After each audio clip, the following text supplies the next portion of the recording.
बहुत समय पहले की बात है।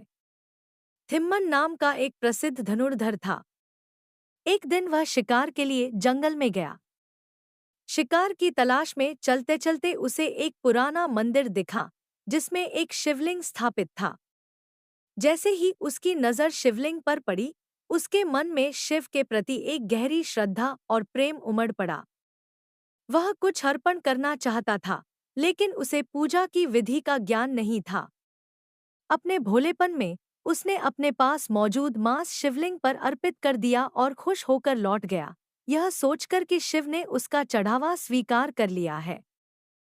उस मंदिर की देखभाल एक ब्राह्मण करता था, जो बहुत दूर से 15 दिनों में एक बार मंदिर में पूजा करने आता था। जब वह अगले दिन मंदिर पहुंचा और शिवलिंग के पास मांस पड़ा देखा, तो वह हैरान रह गया। उसे लगा कि यह किसी जानवर का काम होगा, इसलिए उसने मंदिर की सफाई की और पूजा करके वापस चला गया। लेकिन थिम्मन ने प्रतिदिन शिवलिंग पर मांस चढ़ाने की आदत बना ली थी। उसे पूजा पाठ की जानकारी तो थी नहीं, लेकिन वह भोलेपन से शिव के साथ अपनी मन की बातें करता और मांस अर्पण करता। एक दिन उसे लगा कि शिवलिंग की सफाई भी जरूरी है, लेकिन उसके पास पानी लाने के लिए कोई बर्तन नहीं था। उसने अपने मुंह में पानी भरकर लाया और शिवलिंग पर छिड़क दिया। जब ब्राह्मण फिर से मंदिर आया और उसने मांस और पानी के छींटों के निशान देखे, तो उसे बहुत घृणा हुई।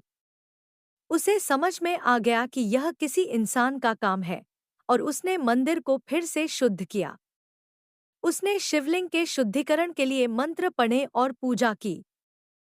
कुछ दिनों बाद उसने भगवान शिव से आक्रोशित होकर प्रार्थना की, हे महादेव, आप अपने मंदिर का इतना अपमान कैसे सहन कर सकते हैं? शिव ने उसे उत्तर दिया, तुम जिसे अपमान समझते हो, वह मेरे एक अन्य भक्त की भक्ति का अर्पण है।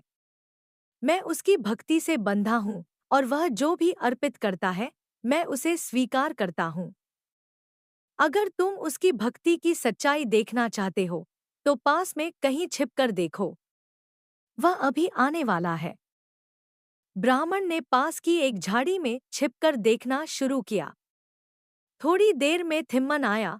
उसने मांस और पानी अर्पण करने की कोशिश की, लेकिन उस दिन शिवलिंग पर खून के धब्बे देख वह चिंतित हो गया।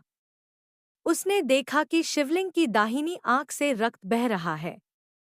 उसने तुरंत उसे ठीक करने की कोशिश की, लेकिन जब यह संभव नहीं हुआ, तो उसने अपनी ही दाहिनी आंख निकालकर शिवलिंग पर अर्पित कर दी, जिससे रक्त बहना बंद हो गया।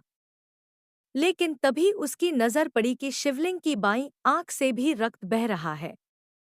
उसने अपनी दूसरी आंख भी अर्पित करने का निश्चय किया, लेकिन उसे लगा कि वह देख नहीं पाएगा कि कहाँ रखना है। इसलिए उसने एक पैर शिवलिंग पर रखा और अपनी दूसरी आंख निकालने ही वाला था कि भगवान शिव प्रकट हो गए।